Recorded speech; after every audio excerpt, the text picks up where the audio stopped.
آج ہم شام غریبوں پر بات کر رہے ہیں، لیکن ایک ذرا مختلف زاویے سے۔ ہمارے پاس جو مواد ہے نا، وہ عام طور پر جو افواہیں ہیں یا سنی سنائی باتیں، ان سے تھوڑا آگے بڑھ کر اس کی اصل روح کو سمجھنے کی کوشش کرتا ہے۔ مقصد یہ دیکھنا ہے کہ ان رسومات کے پیچھے اصل میں جذبہ کیا ہے، خاص طور پر ان کے لیے جو اسے صرف دور سے جانتے ہیں۔ تو کہانی شروع ہوتی ہے ایمن سے، ایک لڑکی جس نے بچپن سے شام غریبہ کے بارے میں بس وہ عجیب سی باتیں سنی تھی کہ اندھیرے میں کچھ ہوتا ہے، کوئی پراسرار سی رسم۔ تو ذہن میں ایک ڈر سا بیٹھ گیا تھا، ایک فاصلہ سا۔ اور یہ بہت عام ہے نا؟ جی بالکل۔ اکثر جب ہم چیزوں کو صرف سنتے ہیں، دور سے دیکھتے ہیں، تو ایک تصویر بن جاتی ہے اور وہ حقیقت سے کافی الگ ہو سکتی ہے۔ اصل سمجھ تو وہ تبھی آتی ہے یا تو خود تجربہ کرے یا کوئی مستند ذریعہ ہو معلومات کا۔ بالکل۔ ایمن کی زندگی میں بھی تبدیلی تب آئی جب اس کی ایک کلاس فیلو زینب جو شیعہ تھی، انہوں نے اسے شام غریبہ میں آنے کو کہا۔ ایمن پہلے تو ہچکچائی، وہی پرانی باتیں ذہن میں تھیں، لیکن وہ چلی گئی۔ اور وہاں پہنچ کر جو اس نے دیکھا وہ اس کی ساری پچھلی سوچ کے بالکل الٹ تھا، بالکل مختلف۔ اچھا، کیا دیکھا اس نے وہاں؟ یہ جاننا اہم ہے۔ اس نے دیکھا کہ وہاں کوئی عجیب و غریب یا ڈرانے والی رسومات نہیں تھی۔ ہاں، لوگ اندھیرے میں بیٹھے تھے ضرور، لیکن وہ رو رہے تھے، دعائیں مانگ رہے تھے، اپنے غم کا، اپنی عقیدت کا، امام حسین اور ان کے ساتھیوں کی قربانیوں کو یاد کر کے اپنی محبت کا اظہار کر رہے تھے۔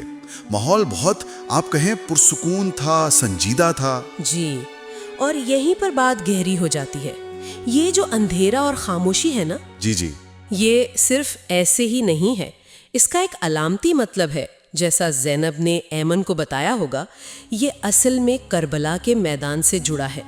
یہ اندھیرا ان خیموں کی یاد ہے جن کے چراغ بجھا دیے گئے تھے، اور وہ خاموشی، وہ ان آوازوں کی یاد ہے، خاص طور پر بچوں کی، خواتین کی، جو اس رات بے سہارا تھے۔ تو یہ صرف ایک رسم نہیں رہی، یہ ایک گہرے تاریخی دکھ، ایک صدمے اور اس سے جڑے روحانی تعلق کا اظہار ہے۔ اچھا، تو یہ صرف ایک ماتمی عمل نہیں، بلکہ اس میں ایک پوری تاریخ، ایک پورا واقعہ سمویا ہوا ہے، اس کے احساسات کو زندہ رکھنے کی کوشش ہے۔ بالکل بالکل۔ اور اس سے بھی آگے بڑھ کر دیکھیں، یہ صرف ایک خاص واقعے کا سوگ نہیں ہے، اس کا ایک پیغام بھی ہے جو زیادہ وسیع ہے۔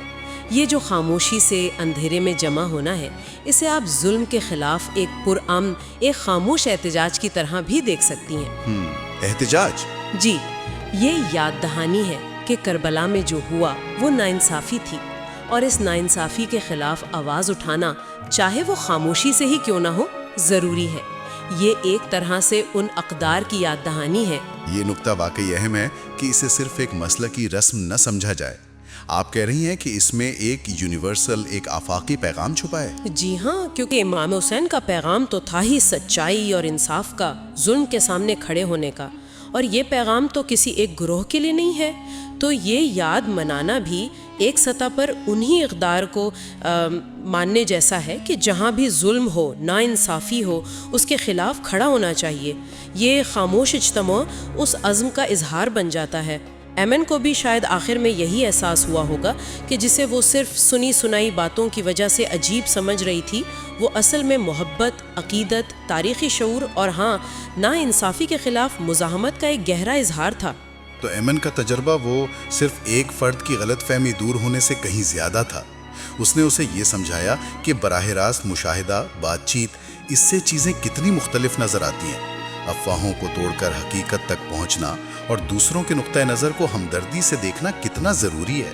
یقیناً، اور یہ بات تو صرف اسی معاملے میں نہیں، زندگی کے ہر پہلو میں اہم ہے۔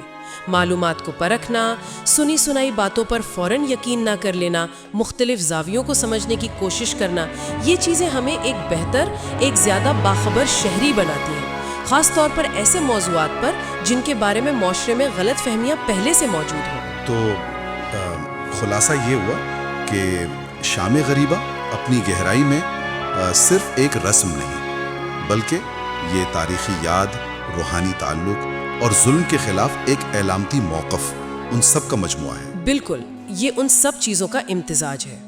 تو آخر میں ایک سوال جس پر سوچا جا سکتا ہے یہ جو اصول ہے ظلم کے خلاف کھڑے ہونے کا، جو اس خاص یاد سے اس تاریخ سے جڑا ہے، اسے آج کی دنیا میں ہمارے اپنے حالات میں زیادہ وسیع معنوں میں کیسے لاگو کیا جا سکتا ہے، اس پر غور و فکر کی ضرورت ہے۔